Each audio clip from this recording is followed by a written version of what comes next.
zuciyar bata ture ba. Kamar tunanin zan kosa tun da rai bai kare ba. Allah ka bayyana wurin mu kafin ajali na ya riske ni.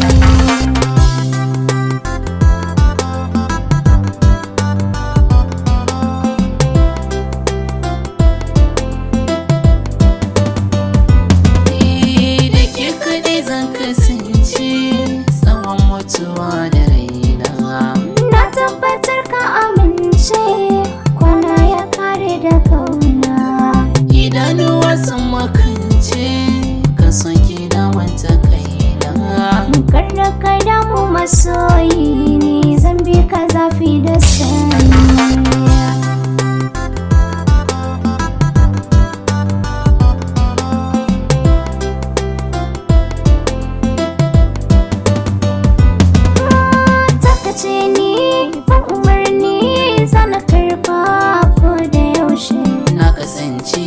Bani mance sake dan koyi min ni tushe. Gani jani zan